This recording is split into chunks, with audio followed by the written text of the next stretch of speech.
আগামী দিন যে সমস্ত ছাত্রছাত্রীরা যারা উচ্চ মাধ্যমিক দিবে তাদের উদ্দেশ্যে কী বলবে?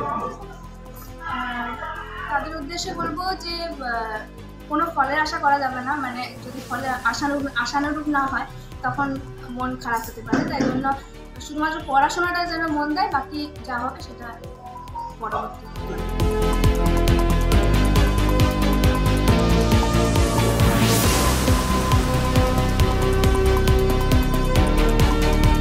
পরীক্ষা ভালো হয়েছিল আমি জানতাম, বা মানে পরীক্ষাতে একটা আশা ছিল যে মোটামুটি কত 95% বা 96% এরকম হবে, কিন্তু আমি এতটা ভাবিনি যে পঞ্চম স্থান থেকে করবো, এটা সত্যি আশা করি। তবে এখন পঞ্চম হয়ে খুবই ভালো লাগছে, খুবই আনন্দ লাগছে। পড়ার সময় কেমন ভাবে পড়েছিলেন? পড়ার সময় বলতে আমি কোনো মানে প্রতিটা সাবজেক্টকে ইকুয়ালভাবে গুরুত্ব দিয়ে সেভাবে পড়ে গেছি এবং প্রত্যেকটা সাবজেক্টকে সমানভাবে ভালোবেসেছি।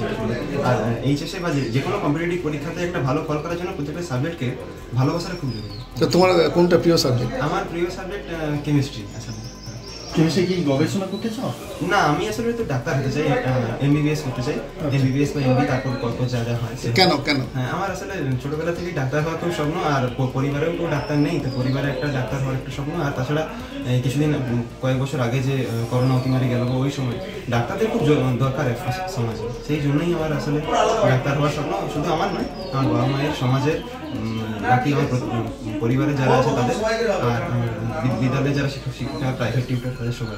আচ্ছা, মাধ্যমিক পরীক্ষার সময় যে রেজাল্ট হয়নি, উচ্চ মাধ্যমিকে ভালো হলো, মাধ্যমিকে কত পেয়েছে? মাধ্যমিক পেয়েছিলাম 678, আর 684-তে র্যাঙ্ক শেষ হয়ে গেছিল।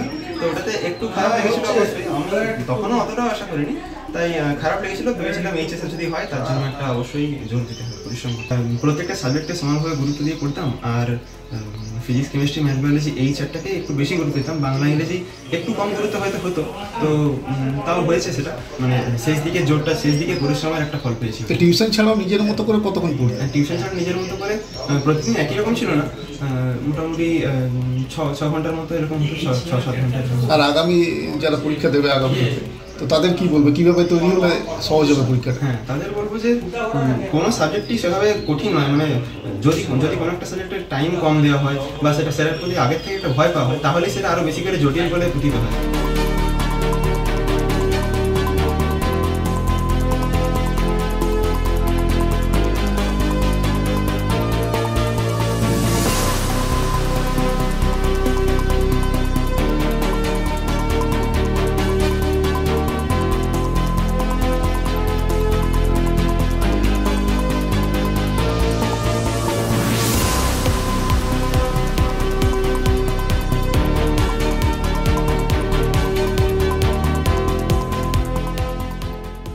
রেজাল্টটা করেছি সেটা আমার একার নয়, আমার স্কুলের টিচারদের প্রথম কথা, আমার মা বাবার, আমার আত্মীয় স্বজন সকলের, এবং আমার পাড়ার যারা কাকু কাকিমা তারাও আমাকে অত্যন্তভাবে অনুপ্রাণিত করেছেন এবং আমার পাশে থেকেছেন।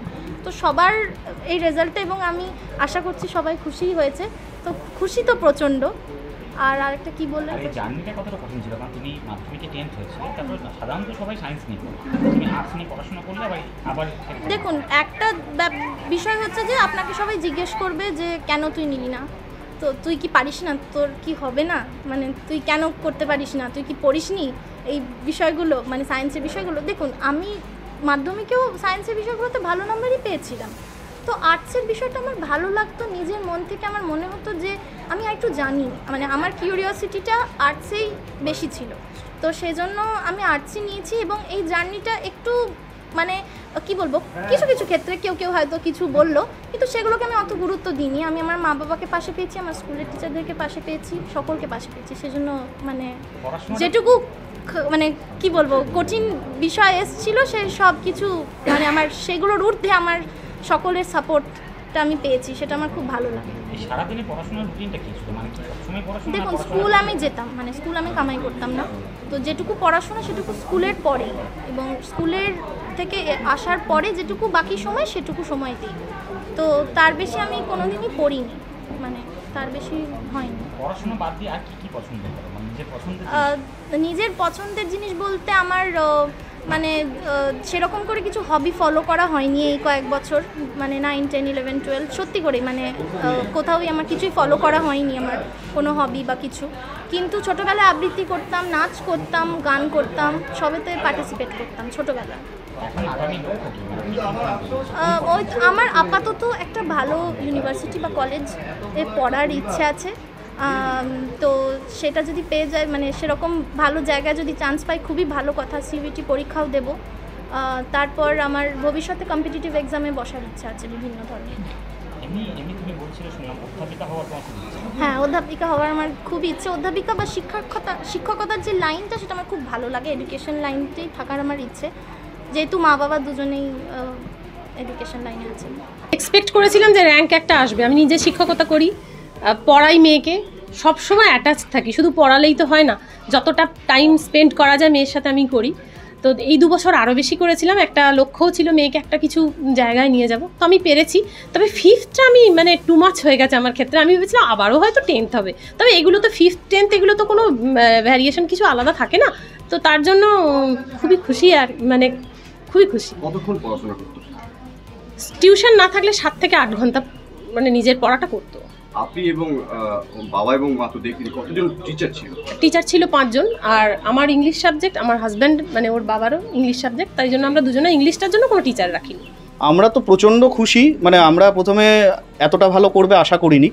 তখন ওর পরীক্ষার পরে একটু নার্ভাসনেস ছিল, তার কারণ পরীক্ষার ডেটগুলো পরপর অনেকগুলো ভাইটাল পরীক্ষার ডেট। কিন্তু পরেও আমাদেরকে যেটা রিপোর্ট করলো যে ওর, আমরা যেটা দেখলাম, আমরা পরীক্ষার সময় ওর ব্যাপারে ঢুকিনি। ওর স্কুলের টিচাররাই ওকে সমস্ত গাইড করেছেন, ওর মা ওকে গাইড করেছেন টোটাল। আজকে আমরা রেজাল্ট পেয়ে মানে আমরা প্রচণ্ড খুশি। একটা জায়গাতে আমাদের ভীষণ ভালো লাগছে যে মাধ্যমিক আর উচ্চ মাধ্যমিকের কি কনসিস্টেন্সিটা, আমরা দুজনে যেহেতু টিচার আমরা এটা বিশ্বাস করি যে কনসিস্টেন্সিটা ভীষণ দরকার। এরপরে আমরা একটু মনে কনফিডেন্স পাচ্ছি যে সে হয়তো সত্যি কিছু করতে পারবে লাইফে। শুধু মাধ্যমিক করলে উচ্চ মাধ্যমিকে যদি একটু পিছিয়ে যেত আমাদের মনটা খারাপ হতো। এটাই আমাদের খুশি। বাকি সবই স্কুলের টিচাররাই আপনাদের বলতে পারবে কীভাবে পড়েছে না পড়েছে। ওনারাই ওকে গাইড করেছেন এবং সব ক্রেডিট ওনাদেরই, সঙ্গে ওর মা। মাধ্যমিকের র্যাঙ্ক আবার উচ্চ মাধ্যমিকের র্যাঙ্ক, এটা তো সত্যি ভগবানের আশীর্বাদ। ও চরম পরিশ্রম করেছেন, সঙ্গে মাস্টারমশাইরা এবং ওর মা যেভাবে গাইড করেছে তার ফল পেয়েছে।